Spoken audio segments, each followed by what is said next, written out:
Hi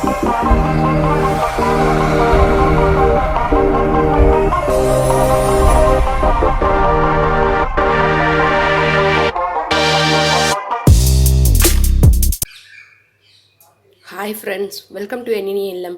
இன்றைக்கி வீடியோவில் என்ன பார்க்க போகிறோன்னா, ஒரு கப் கடலை மாவு வச்சு டீ காஃபி போடுற நேரத்துக்குள்ளே ஒரு சூப்பரான ஸ்நாக் தான் பார்க்க போகிறோம். வீடியோக்குள்ளே போகிறதுக்கு முன்னாடி நீங்கள் இப்போ தான் ஃபஸ்ட் டைம் நம்ம சேனலை பார்க்குறீங்கன்னா சேனலை சப்ஸ்கிரைப் பண்ணிக்கோங்க. கூடவே பக்கத்தில் இருக்க பெல் சிம்பிளை கிளிக் பண்ணி வச்சுக்கோங்க. அப்போ தான் நம்ம நியூ வீடியோஸ் போட்டால் உங்களுக்கு நோட்டிஃபிகேஷனாக வரும். வாங்க நம்ம இப்போ வீடியோக்குள்ளே போயிடலாம். இப்போது நான் இந்த பவுலில் ஒரு கப் அளவுக்கு கடலை மாவு சேர்த்து வச்சுருக்கேன்.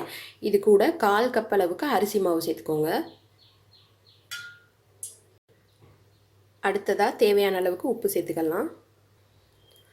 கொஞ்சமாக பெருங்காயத்தூள், மஞ்சள் தூள் ஒரு 2 சிட்டிகை, காரத்துக்கு தேவையான அளவுக்கு மிளகாய்த்தூள் சேர்த்துக்கோங்க. கடைசியாக ஒரு 1/4 ஸ்பூன் அளவுக்கு பேக்கிங் சோடா. இது போட்டால் தான் நல்லா கிறிஸ்பியாக மொறுமொறுன்னு வரும். எல்லாத்தையும் நல்லா கலந்தாச்சு. இப்போ கொஞ்சம் கொஞ்சமாக தண்ணி விட்டு தோசை மாவு கன்சிஸ்டன்சியில் இதை நம்ம கரைச்சி எடுத்துக்க போகிறோம்.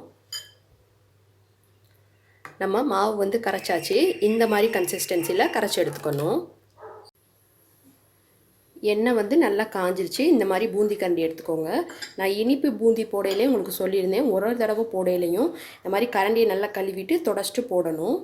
இப்போ ஒரு கரண்டி மாவு எடுத்து இது தேய்ச்சி விட்டிங்கன்னா கீழே நல்லா முத்து மாதிரி விழுக ஆரம்பிச்சிடும். இந்த மாதிரி நல்லா கிறிஸ்பியாக வந்தோடனே நம்ம எடுத்து வச்சுக்கலாம். இது போல் நம்ம மற்றதையும் போட்டு எடுத்துக்கலாம். மாவு எடுத்து இந்த மாதிரி வச்சுட்டு இப்படி நம்ம தேய்ச்சி விட்டோம்னா கீழே பாருங்கள் அழகாக முத்து முத்தாக விழுகுது.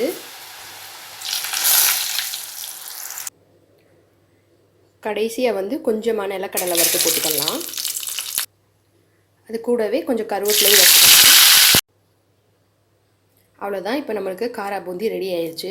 ஒரு 10 நிமிஷத்தில் நம்ம செஞ்சிடலாம். நீங்களும் ட்ரை பண்ணி பார்த்துட்டு எப்படி வந்துச்சுன்னு சொல்லுங்கள். வீடியோ பிடிச்சிருந்தா லைக் பண்ணி ஷேர் பண்ணுங்கள். மறக்காமல் நம்ம சேனலை சப்ஸ்கிரைப் பண்ணி வச்சுக்கோங்க.